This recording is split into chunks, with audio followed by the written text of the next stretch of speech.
ఈరోజు కవిత రేవంత్ రెడ్డి గారికి మా గౌరవ ముఖ్యమంత్రి గారికి ఒక లేఖ కూడా రాస్తూ ఆ లేఖలో కొన్ని అవాస్తవాలని చెప్పే ప్రయత్నం చేసి ఆ ఒక్క తప్పుని కూడా ఆ యొక్క తప్పుని ఏదైతే తప్పుడుగా ఈ తెలంగాణ రాష్ట్రంలో ఉన్న యువకులని తప్పుదో పట్టించే ప్రయత్నము కల్వకుంట్ల కవిత గారు చేస్తున్నారు. కవితమ్మ 10 ఏళ్ల మీ పరిపాలనలో ఏ రోజన్నా ఇంటర్మీడియట్ పేపర్ లీకేజ్ అప్పుడు, 10th క్లాస్ పేపర్ లీకేజ్ అప్పుడు, టీజీపీఎస్సీ పేపర్ లీకేజ్ అప్పుడు ఒక్కరోజన్నా నోరు తెరిచి మాట్లాడిన దాఖలాలు ఉన్నాయా? కనీసము యువకులు ఆత్మహత్యలు చేసుకుంటే ఏ ఒక్క కుటుంబాన్నన్నా పరామర్శించి ఒక భరోసాని ఒక ధైర్యాన్ని ఇచ్చే ప్రయత్నమన్నా నువ్వు చేసినావా అమ్మా? చెయ్యని నువ్వు, మాట్లాడని నువ్వు, ఆ రోజు నీ సారా వ్యాపారంలా, ఆ రోజు నీ లిక్కర్ దందాలా ఏ రకంగా డబ్బుని దాచుకోవాలి, డబ్బుని దోచుకోవాలని ఒక చిత్తశుద్ధి తప్ప తెలంగాణలో ఉన్న యువకుల పట్ల నీకు కానీ నీ కుటుంబ సభ్యులకి చిత్తశుద్ధి ఉండేనా? ఒక్కసారి నువ్వు పునరాలోచించుకోవాలని చెప్పి మీడియా ద్వారా నేను కోరుతున్నా. ఈరోజు సెంటర్ల గురించి నువ్వు మాట్లాడినావు నీ లేఖల. 46 సెంటర్లు ఉన్నాయి, 47 సెంటర్లు ఎట్లయితే అని చెప్పని కనీస అవగాహన లేదు. సెంటర్ల ఏర్పాటు కోసము టీజీపీఎస్సీ అడిగేది కూడా ఆ సంబంధించిన జిల్లా కలెక్టర్ని. టీజీపీఎస్సీ సెంటర్లను ఏర్పాటు చేసుకోదు. టీజీపీఎస్సీకి గ్రౌండ్ స్టాఫ్ ఉండదు. సెంటర్ల నిర్వహణ కోసము సెంటర్లను ఏర్పాటు చేయమంటే సంబంధించిన రెవెన్యూ అధికారులు, ఆ సంబంధించిన మున్సిపల్ అధికారులు, ఆ జిల్లా కలెక్టర్ పరిధిలో సెంటర్లని ఏదైతే ఎన్ని సెంటర్లు ఏ రకంగా ఎగ్జామ్ నిర్వహించగలుగుతారని చెప్పి ఆ సెంటర్లో ఫెసిలిటీస్ అన్నిటినీ కూడా తీసుకొని ఆ రిపోర్ట్ని టీజీపీఎస్సీకి కలెక్టర్ గారు సమర్పించడం జరుగుతుంది.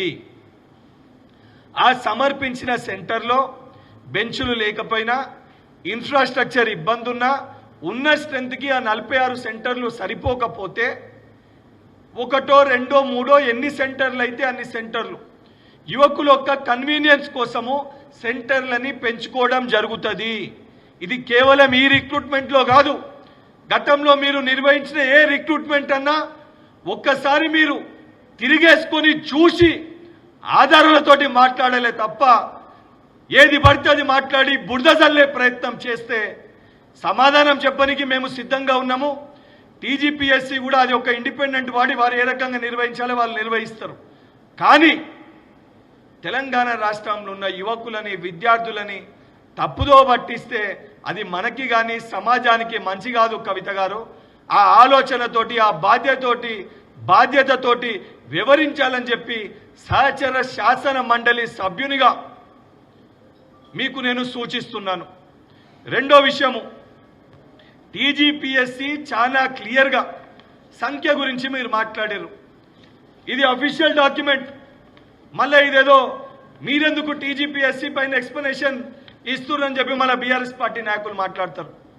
టీజీపీఎస్సీ గురించి, ఆ సంబంధించిన ఎగ్జామినేషన్స్ గురించి, ప్రాసెస్ గురించి న్యాయపరంగా కోర్టులో ఉన్నదానిపైన టీజీపీఎస్సీ, ఆ సంబంధించిన వాళ్ళ స్టాండింగ్ కౌన్సిల్ వాళ్ళు దానికి వివరణ ఇస్తారు, దానికి ఎక్స్ప్లెనేషన్ ఇస్తారు. కానీ పబ్లిక్ డొమైన్లో ఉన్న విషయాల గురించి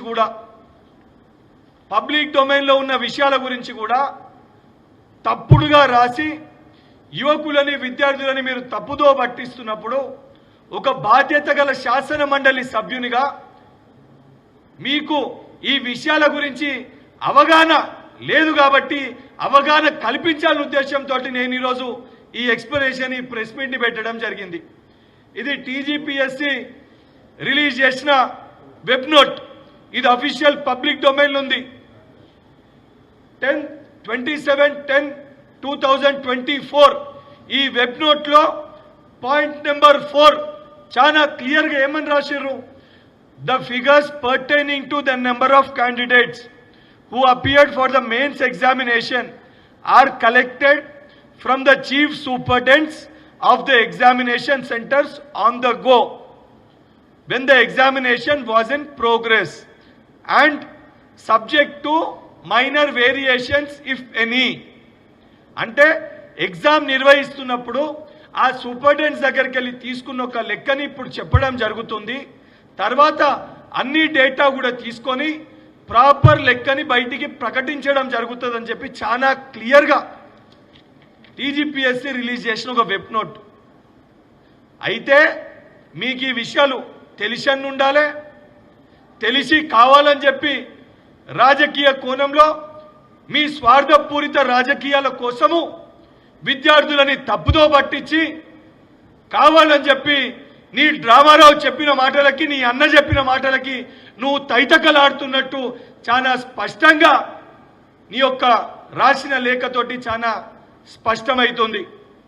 మరొకటి ఉమెన్ సెంటర్స్ గురించి మీరెక్కడున్నో మాట్లాడుతూ ఎందుకు ఒకటే ఉమెన్ సెంటర్ పెట్టిరని చెప్పి కోటి ఉమెన్స్ కాలేజ్ గురించి మాట్లాడినాం. అమ్మ మొత్తం సెంటర్లలో ఉంది ఒక్క ఉమెన్ సెంటర్ కాదు, బేగంపేట ఉమెన్స్ కాలేజ్ కూడా 2 ఉమెన్ సెంటర్లు ఉన్నాయి, ఒకటి కాదు.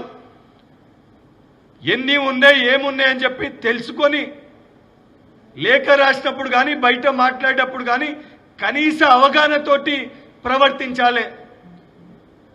ఆ అవగాహన లేకుండా ఏది పడుతుంది ఒకటే ఉమెన్ సెంటర్ ఉందని చెప్పి మాట్లాడాను, 2 ఉమెన్ సెంటర్లు ఉన్నాయి. ఇంకొకటి మాస్ కాపీయింగ్ జరిగిందని చెప్పి మాట్లాడుతున్నాం. సిగ్గుండాలని కొంచెమన్నా. కోటి ఉమెన్స్ కాలేజ్లో హైదరాబాద్ నడిబొట్టున హైదరాబాద్ సెంటర్లా హై సెక్యూరిటీ ఒక రెప్యూటెడ్ కాలేజ్, అందులో ఉన్నదంతా రెగ్యులర్ ఫ్యాకల్టీ, అనేకమైన ఎగ్జామినేషన్స్ నిర్వహించారు. అందులో ఉన్నదంతా కూడా ఉమెన్ స్టాఫ్. వాళ్ళందరూ కూడా ఎగ్జామినేషన్ వెయిచిల్కు అభ్యర్థులు ఎగ్జామ్ రాసినప్పుడు ఎగ్జామినేషన్ సెంటర్లో కాపీయింగ్ జరిగితే ఇరుగు పొరుగున్న స్టూడెంట్స్ కనీసం వెళ్ళి ఈ సెంటర్లో కాపీయింగ్ జరిగిందని సంబంధించిన పోలీస్ స్టేషన్లో కానీ మీడియా దగ్గర కానీ బయట కానీ ఎక్కడన్నా మాట్లాడకుండా ఉంటారా అమ్మా? కనీసము ఆ ఆలోచన లేకుండా అసొంటిది ఏది కూడా జరగలేదు. ఈరోజు మహిళలకి ఎక్కువ మంది క్వాలిఫై అయితే కూడా మీరు జీర్ణించుకోలేకపోతున్నారు. సగటి మహిళవి నువ్వు. ఈరోజు పెద్ద ఎత్తున ఈ గ్రూప్ 1లో మహిళలకి ఉద్యోగాలు వచ్చే ఒక అవకాశం ఉంది, మహిళలు క్వాలిఫైర్ అని అంటే మీ తండ్రే మహిళలకి వ్యతిరేకమని అనుకున్నా. ఈరోజు దీన్ని జీర్ణించుకోలేక దీన్ని తట్టుకోలేక మహిళలని ఏదైతే చిన్నగా చూపించి ఈరోజు మీరు ప్రవర్తిస్తున్న తీరుని యావత్ తెలంగాణ రాష్ట్రంలో ఉన్న మహిళలందరూ కూడా తీవ్రంగా ఖండించే ఒక పరిస్థితి ఉంది. ఈరోజు చాలా స్పష్టంగా మీకేమన్నా ఆధారాలు ఉంటే, మీకేమన్నా ఎవిడెన్సెస్ ఉంటే నిన్న కోర్టుకి సంబంధించిన ప్రొసీడింగ్స్ని కూడా చాలా క్లియర్గా ఆ ప్రొసీడింగ్స్ని కూడా నేను వర్చువల్గా చూడడం జరిగింది. ఆ ప్రొసీడింగ్స్లో నాకున్న అవగాహన మేరకు న్యాయస్థానం మాట్లాడుతున్న సమయంలో చాలా క్లియర్గా ఎవరో ఒక స్టూడెంట్ పబ్లిక్ డొమైన్లో ఒక ఫేక్ మెమోని పెడితే ఆ ఫేక్ మెమోని తీసుకొని ఆ స్టూడెంట్ని కేసులో ఇంప్లీడ్ చేయకుండా ఆ మెమోని బేస్ చేసుకొని మీరు దాన్ని పెట్టడం జరిగింది. రేపు పొద్దున మీరు ఇట్లా ఏదన్నా సబ్జెక్టు కరెక్షన్ ఇప్పుడు ఇసొంటి ఏవన్నా మీరు ఫేక్ మెమోలు పెట్టి మీరు దాన్ని న్యాయస్థానంలో పెడితే మీరు చేసిన తప్పు పనికి ఒక విద్యార్థిని బలయ్యే ఒక పరిస్థితి ఉంది. గతంలో కూడా తెలంగాణ ఉద్యమ సమయంలో ఇదే రకంగా యువకులని తప్పుదో పట్టించి అనేకమైన విద్యార్థులు పాపం యువకులు ఆ రోజు చనిపోతే వాళ్ళ యొక్క బలిదానాల పైన మీరు మీ కుటుంబాలు రాజభోగం మీరు అనుభవించారు. మళ్ళీ ఈ రోజు కూడా కవిత నువ్వు ఉద్దేశపూర్వకంగా విద్యార్థులని రెచ్చగొట్టి యువకులని రెచ్చగొట్టి రాజకీయ లబ్ధి పొందే ప్రయత్నం చేస్తున్నావు. ఇది మంచిది కాదు అని నిన్ను హెచ్చరిస్తున్నా. ఇసొంటి యొక్క చర్యల్ని తక్షణమే మానుకోవాలి, ఇది మంచిది కాదు అని చెప్పి సూచిస్తూ నిన్ను హెచ్చరిస్తున్నా.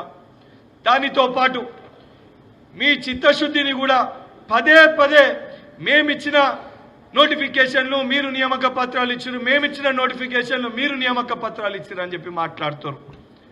నేను కేవలము టీజీపీఎస్సీకి సంబంధించి కొన్ని లెక్కలు చెప్పాలని అనుకుంటున్నా. హార్టికల్చర్ ఆఫీసర్ సంబంధించిన notification number 24. Notification was given in the year 2022. Number of post notified 22. అదేవిధంగా drug inspector notification number 21. Notification was given in the year 2022. Number of post notified 18.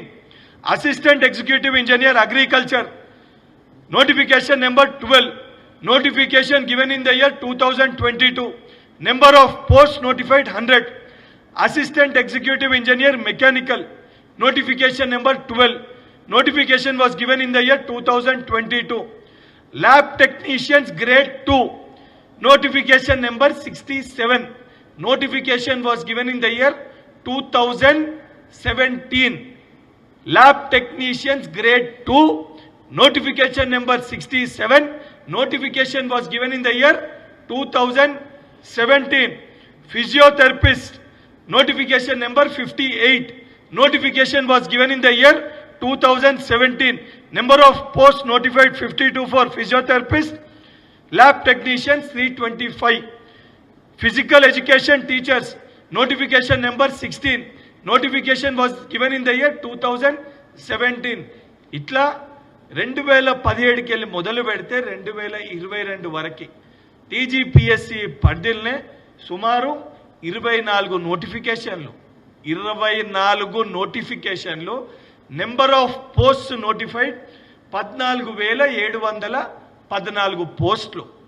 2017 ఇచ్చిన నోటిఫికేషన్, ఆ రోజు నోటిఫికేషన్ ఇచ్చి ఎగ్జామ్ పెడితే అటు ఉద్యోగం వస్తుందా రాదా, నియామక పత్రాలు ఇయ్యక బాధ్యతతోటి వ్యవహరించాల్సిన మీరు పట్టించుకోక, టీజీపీఎస్సీ ఆ రోజు పట్టించుకోకపోతే ఇంటర్వ్యూనై టీజీపీఎస్సీని డైరెక్ట్ చేయాల్సిన మీరు కేవలం మీ కుటుంబ సభ్యుల కోసము మీకోసము బాధ్యత లేకుండా వ్యవహరించి 2017 ఇచ్చిన నోటిఫికేషన్ 18, 19, 20, 21, 22, 23 7 సంవత్సరాలు ఎగ్జామ్ రాసిన యువకునికి ఉద్యోగం వస్తుందని చెప్పి వేచి చూడన్నా, లేదా ఇంకొక ఉద్యోగానికి ప్రిపేర్ కావన్నా, లేదా ప్రైవేట్ ఉద్యోగానికి పోవన్నా, ఉద్యోగం వచ్చింది నా పిల్లగానికి అని చెప్పుకున్న వాళ్ళ తల్లిదండ్రులు ఊర్లో తలెట్లెత్తుకొని తిరగాలి. ఇంత బాధ్యత లేకుండా, నైతిక ఆలోచన లేకుండా, ఒక దద్దమ్మల లెక్క కేవలం మీ కుటుంబం కోసము, మీ కుటుంబం బాగుండాలి తప్ప 14,714 మంది పిల్లల జీవితాల గురించి ఏ రోజు మాట్లాడింది నువ్వు, నీ అన్న, నీ బావ, నీ తండ్రి పట్టించుకొని మీరు ఈరోజు ఈ కపట ప్రేమ చూపించి దొంగ కన్నీళ్లు కార్చుడు న్యాయంగా ఉందా కవిత? కొంచెమన్నా ఆలోచనతోటి నువ్వు మాట్లాడుతున్నావా? సిగ్గుండాలే ఈ రకంగా నువ్వు మాట్లాడనీకి. ఇవన్నీ కూడా నేను చెప్పేది ఆధారాలతో సహా చెప్తున్నా. మరి ఈ నోటిఫికేషన్లు, ఈ 14 నోటిఫికేషన్లు టీజీపీఎస్సీల ఈ సమస్యల్ని పరిష్కరించి వీళ్ళకు ఉద్యోగ నియామక పత్రాలు ఇస్తేనే కదా ఈ డిపార్ట్మెంట్స్లో మళ్ళీ కొత్త ఉద్యోగాల్ని నోటిఫై చేయొస్తుంది, నోటిఫికేషన్ ఇవ్వస్తుంది. ఎగ్జిస్టింగ్ నోటిఫికేషన్ని కోర్టు కేసులలో ఉండి దాన్ని పరిష్కరించకపోతే ఆ డిపార్ట్మెంట్లో ఉన్న ఖాళీని ఎట్లా నోటిఫై చేస్తారు? ఆ నోటిఫై చేసేదానికి ఎట్లా నోటిఫికేషన్లు ఇస్తారు? ఇది కేవలం నీకు చెప్పింది టీజీపీఎస్సీ. ఇదే రకంగా ఇతర డిపార్ట్మెంట్స్లో కూడా మీరు అదే రకంగా నోటిఫికేషన్లు ఇచ్చి రూల్స్ ఫ్రేమ్ చేయకుండా నామమాత్రంగా తూతూ మంత్రంగా నోటిఫికేషన్లు ఇచ్చేసి మేము ఉద్యోగాల్ని భర్తీ చేసినాము, మేమిచ్చిన నోటిఫికేషన్లకి మీరు ఇచ్చిరని చెప్పి మాట్లాడుతున్నారు. అవును, మీరు నోటిఫికేషన్లు ఇచ్చి అవగాహన లేకుండా, ఆలోచన లేకుండా వేలాది మంది విద్యార్థులతో ఎగ్జామ్ రాయిపించి ప్రైవేట్ రంగానికి పోకుండా, ఆ ఉద్యోగం ఇవ్వకుండా, వారిని ఎట్టుగాకుండా ఆ విద్యార్థుల జీవితాల్ని మీరు నాశనం చేస్తే, భేషజాలాలకి పోకుండా, ఎవరు నోటిఫికేషన్ ఇచ్చిరని చెప్పి ఆలోచించకుండా ఆ వేలాది మంది యువకులకి ఒక భరోసాని, వాళ్ళని నమ్ముకున్న లక్షలాది మంది వాళ్ళ కుటుంబ సభ్యులకి ఒక ధైర్యాన్ని ఇచ్చి బాధ్యతతోటి ఆ కోర్టు కేసు చిక్కుముళ్లనన్నింటినీ పరిష్కరించి నియామక పత్రాలు అందించిన ప్రభుత్వం మా ప్రజా ప్రభుత్వం, కాంగ్రెస్ ప్రభుత్వం. అది మా చిత్తశుద్ధి. మేమిచ్చిన నోటిఫికేషన్లు టెట్ నిర్వహించి డిఎస్సి నోటిఫికేషన్ ఇస్తే, నోటిఫికేషన్ ఇచ్చి నియామక పత్రాలు కేవలం 3 నెలల్లో భర్తీ చేసిన ఒక బాధ్యత గల ప్రభుత్వం మా ప్రజా ప్రభుత్వం. మా గౌరవ ముఖ్యమంత్రి రేవంత్ రెడ్డి గారికి ఆ ఘనత తగ్గుతుంది, ఏదైతే ఆ ఘనత వారికే చెందుతుంది. ఈరోజు ఇవన్నిటినీ జీర్ణించుకోలేక మీరు 2014 కేలి 23 వరకు కూడా 2 లక్ష ఏదైతే 1,33,000 ఉద్యోగాలు నింపినామని అంటారు. అందులో కేవలము మీరు కొత్త ఉద్యోగాలు నింపింది 30,000 నుంచి 40,000 మటుకే. మిగతా 80,000 ఉద్యోగాలు ఇతర కాంట్రాక్ట్ సంబంధించి మీరు రెగ్యులరైజ్ చేసిన స్టాఫ్కి సంబంధించిన లెక్కలవి. ఈరోజు మా ప్రభుత్వం ఏర్పడ్డాక గతంలో కోర్టు కేసు చిక్కుముడిలో ఉన్న ప్రతి నియామకాన్ని కూడా పరిష్కరించి నియామక పత్రాలు ఆ యువకులకు ఇచ్చి కొత్త నోటిఫికేషన్లు ఇచ్చి ఎప్పటికప్పుడు ఆ నోటిఫికేషన్లు కూడా ఆ సంబంధించిన డిపార్ట్మెంట్స్ వెబ్ నోట్ రిలీజ్ చేస్తూ ఎక్కడన్నా ఇష్యూస్ జరిగితే బాధ్యతతోటి ప్రభుత్వంలో ఉన్న మంత్రులు, అధికారులు, శాసనసభ్యులు, శాసన మండలి సభ్యులు ముఖ్యమంత్రి గారి దృష్టికి తీసుకొని వెళ్తున్నారు. ముఖ్యమంత్రి గారు దానిపైన రివ్యూ చేస్తున్నారు. దానిపైన మీడియా ముఖంగా ప్రెస్ మీట్ని పెట్టి సమాధానం చెప్తున్న ఒక బాధ్యత గల ప్రభుత్వము ప్రజాప్రభుత్వము రేవంత్ సర్కార్. మీరు చెయ్యలేంది 10 ఏండ్ల మీ పరిపాలనలో ఏ రోజు కూడా రిక్రూట్మెంట్ గురించి ఏ విలేకరులు అడిగినా, ఏ ప్రెస్ మీట్ నిర్వహించినా, ఏ ఒక్కసారి కూడా అవకతవకలు జరిగిన వాటిపైన ప్రశ్నించినా మాట్లాడని ఒక వ్యక్తి కల్వకుంట్ల చంద్రశేఖరరావు. అవన్నీ ఆయనకి తెలుసు కాబట్టే ఆయన చేయలేకపోయింది ఈరోజు రేవంత్ రెడ్డి గారు చేస్తుర్రు. నేను బయటికి వెళ్తే తెలంగాణ ప్రజలు నన్ను చెప్పులతోటి కొడతారని ఒక భయంతో కనీసం అసెంబ్లీకి కూడా మీ తండ్రి వస్తలేడు. అది మీ పరిస్థితి. ఈరోజు కేవలము రాజకీయంలో నీ అన్నతోటి ఉన్న పోటీకి నీ అన్న ఒక్క అబద్ధం చెప్తే నా అన్న కంటే నేను 2 అబద్ధాలు చెప్పి రాజకీయంగా ముందుకి పోదామని ఒక దురఉద్దేశంతో ఈరోజు నువ్వు వ్యవహరిస్తున్న తీరు చాలా తప్పు. నీ యొక్క వ్యవహారాన్ని మార్చుకో. ఇప్పటికే సారా వ్యాపారం, లిక్కర్ వ్యాపారం చేసి తెలంగాణ ఒక ఇమేజ్ని, తెలంగాణలో ఉన్న ఏదైతే అందరూ కూడా అసహించుకునే విధంగా నీ ప్రవర్తనని ప్రజలందరూ కూడా తప్పు చేసినామని చెప్పి వారు మాట్లాడుతున్నారు. మళ్ళీ ఇప్పుడు తెలంగాణలో ఉన్న యువకులని, విద్యార్థులని తప్పుదో పట్టించి వాళ్ళని మిస్లీడ్ చేసి వాళ్ళని రెచ్చగొట్టి రాజకీయ లబ్ధి పొందే ప్రయత్నం చేస్తే ఈరోజు ఈ యొక్క నోటిఫికేషన్ని గ్రూప్ 1లో ఏదైతే 100% ట్రాన్స్పరెన్సీగా చిత్తశుద్ధితోటి టీజీపీఎస్సీ ఎప్పటికప్పుడు ఎగ్జామ్స్ని నిర్వహిస్తుంటే పదే పదే నువ్వు నీతో పాటు ఉన్న కొంతమంది తొత్తులు లెక్క వ్యవహరిస్తున్నా కనీసం టీజీపీఎస్సీ ఫుల్ ఫామ్ తెలియని అవగాహన లేని కౌశిక్ రెడ్డి కూడా టీజీపీఎస్సీ గురించి మాట్లాడుతుండు. దీనికంటే దౌర్భాగ్యం ఉంటుందా? కనీసం కౌశిక్ రెడ్డికి ఇష్యూస్ పైన అవగాహన లేదు. గ్రూప్ 1లో ఎన్ని ఉద్యోగాలు ఉంటాయి, దానికి సంబంధించి ఏంది, దాని రూల్స్ ఏంది, ఏది అని కనీసం అవగాహన లేని వ్యక్తి కూడా గతంలో ప్రెస్ మీట్ నిర్వహించినప్పుడు ఈ అంశాలపైన ఆ రోజు ఎమ్మెల్సీగా ఉన్నప్పుడు ఇదే హుజరాబాద్లో పత్రికా విలేకరులు ఈ అంశాలపైన మాట్లాడితే అది టీజీపీఎస్సీ చూసుకుంటుందని చెప్పి మాట్లాడిన వ్యక్తి ఇవాళ కేటీఆర్ ఏదో మాట్లాడమనగానే బయటికి వచ్చి మాట్లాడుతున్నాం. మళ్ళా చెప్తున్నా, మీ కాడ ఆధారాలు ఉంటే, మీ కాడ ఎవిడెన్సెస్ ఉంటే 100% న్యాయస్థానం ఉంటుంది. న్యాయస్థానంలో ఎవిడెన్సెస్ ప్రాపర్గా చూపిస్తే బాధ్యతతోటి మీ దగ్గర ఎవిడెన్సెస్ ఉంటే ఆ ఎవిడెన్సెస్ని తీసుకొని కల్వకుంట్ల కవిత గారు నువ్వు నా దగ్గర రా, నేను ముఖ్యమంత్రి గారి అపాయింట్మెంట్ తీసుకుంటా, నేనే తీసుకెళ్ళి మాట్లాడిపిస్తా. 100% తప్పులు జరిగితే ఈ బాధ్యత గల ప్రభుత్వము భేషజాలాలకి పోకుండా 100% ఎవిడెన్సెస్ ఉంటే రెక్టిఫై చేసుకుంటుంది. మా ఇంట్రెస్ట్ పబ్లిక్కి సర్వీస్ ఇవ్వాలని చెప్పాలి. కానీ ఏదీ లేకుంటే, ఎవిడెన్సెస్ లేకుండా ఈరోజు మహిళల్ని కించపరిచే విధంగా, మహిళలకి ఎక్కువ ఉద్యోగాలు ఎట్లా వచ్చినాయి, రెప్యుటేషన్ ఉన్న ఒక కోటి ఉమెన్స్ కాలేజ్ని, దాని రెప్యుటేషన్ని దెబ్బతీసే విధంగా అక్కడున్న స్టాఫ్ని ఏదైతే వాళ్ళని తప్పుడుగా ఆడ మా కాపీయింగ్ జరిగిందని చెప్పి వాళ్ళని తప్పుడుగా చిత్రీకరించే ప్రయత్నం చేస్తే అక్కడున్న స్టాఫ్ ఊరుకోరు, తెలంగాణ రాష్ట్రంలో ఉన్న మహిళలు ఊరుకోరు. రేపు పొద్దున ఏదైతే నువ్వు బయట తిరిగితే వీళ్ళందరూ కూడా నిన్ను తరిమి కొట్టే ఒక పరిస్థితి ఏర్పడుతుంది. కవితక్క సహచర శాసన మండలి సభ్యురాలు కాబట్టి ఇసొంటి ఒక పరిస్థితి ఏర్పడితే బాగుండదు. కాబట్టి ఒక సోదరునిగా నీకు సూచిస్తున్న ఇసొంటి విషయం